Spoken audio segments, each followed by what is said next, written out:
গতকালকে ড্রাইভিং ভিসার যে ভিডিওটা বানাইছিলাম, অনেকেই বলছেন যে ভাই ড্রাইভিং ভিসাতে যেহেতু জাপানে যাব তার বেতন কীরকম এই বিষয়ে একটু একটা ভিডিও দিয়েন।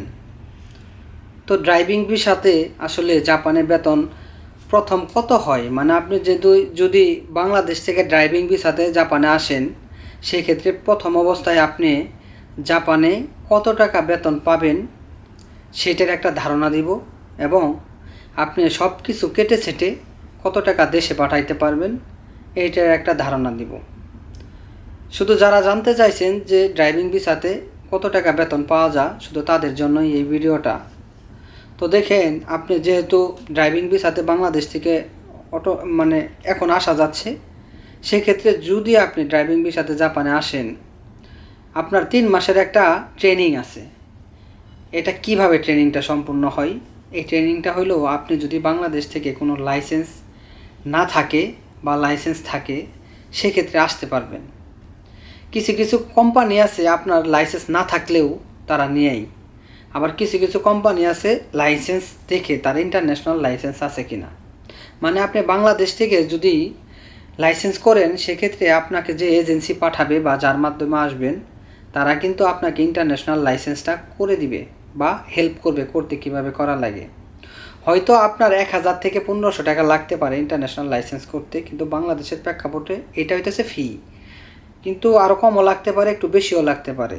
তো আমার রিসার্চ অনুযায়ী 1000 টাকাই লাগে বা 1500 টাকা হইতে পারে, কেউ বেশি নিতে পারে 500 ইন্টারন্যাশনাল লাইসেন্সটা পরিবর্তন করার জন্য, মানে নর্মাল লাইসেন্সটা। এখন সেই লাইসেন্সটা যদি থাকে, আপনি যেহেতু ড্রাইভিং ভিসাতে আসবেন, ড্রাইভিং ভিসাতে জাপানে আসার পর আপনি এখানে 3 মাস কোর্স করাবে। আপনি যে গাড়ি চালাবেন রুটে, এখানে একটা খারি মেনকিও বলে, এটা হইতেছে লাইসেন্স।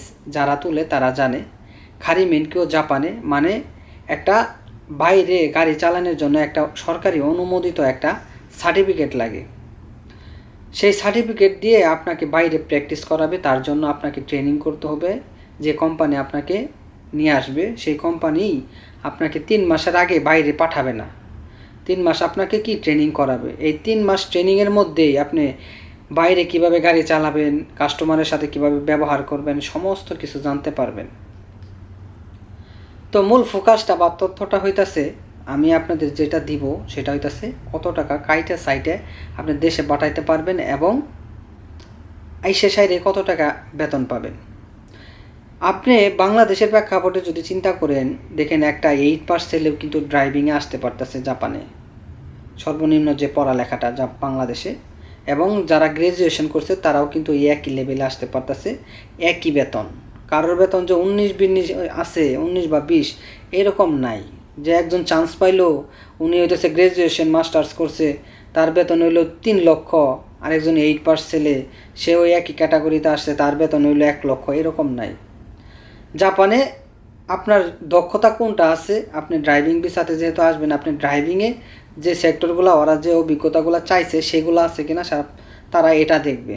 তো সেক্ষেত্রে আপনি যখনই মনে করেন জাপানে প্রবেশ করবেন, ড্রাইভিং ভিসাতে 3 মাসের ট্রেনিং সম্পূর্ণ হওয়ার পর আপনি কিন্তু রাস্তায় গাড়ি চালাইতে পারবেন, এবং এই 3 মাস ট্রেনিং যে করবেন, এই 3 মাসই কিন্তু আপনি বেতন পাবেন।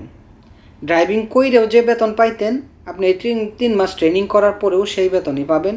কোনো 19-20 হওয়ার কোনো চান্সই নাই। জাপানে এরকম নিয়ম নাই যে আপনি ট্রেনিংয়ে আছেন আপনার বেতন কম দিবে, বা আপনি কাজ করতেছেন না বেতন কম দিবে, বা আপনি কাজ করছেন একটু বেতন বেশি পাবেন, এইরকম কোনো নিয়ম বাধা নাই।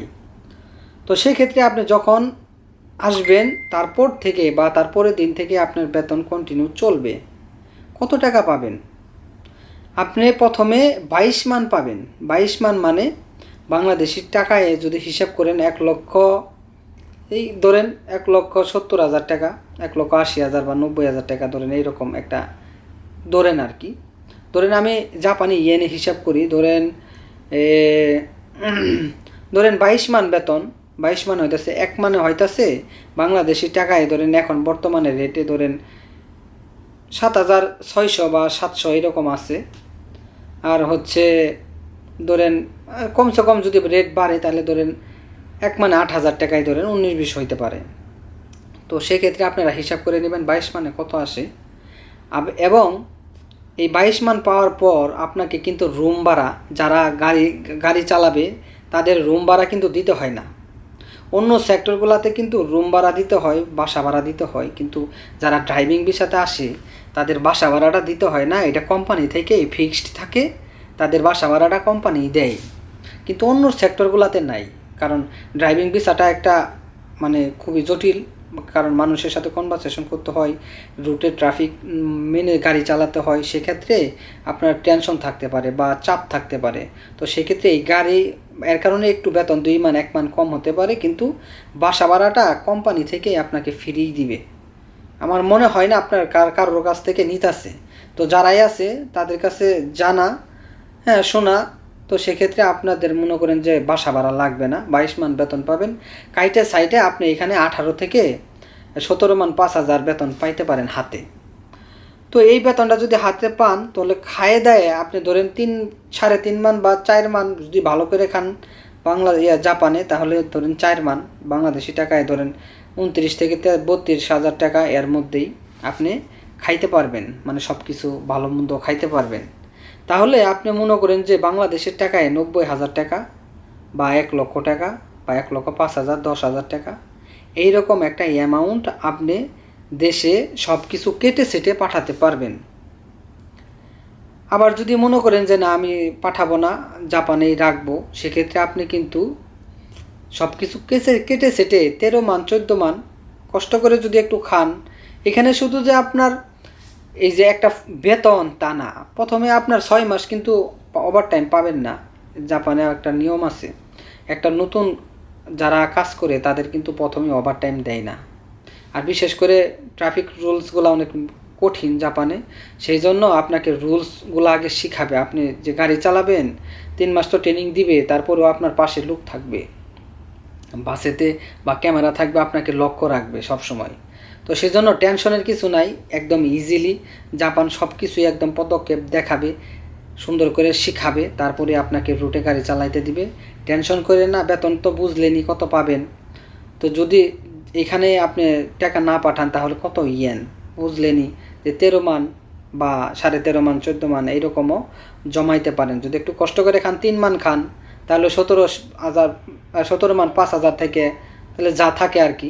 তো এ হইল আপনার কি ড্রাইভিং ভিসার জন্য যারা আসবেন তাদের প্রথমত এই টাকাটা সেভ হবে।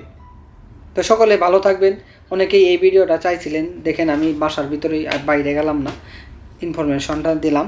তো যারা যারা ড্রাইভিং ভিসাতে আসবেন ইনশাল্লাহ সবার জন্য best of luck, welcome to Japan.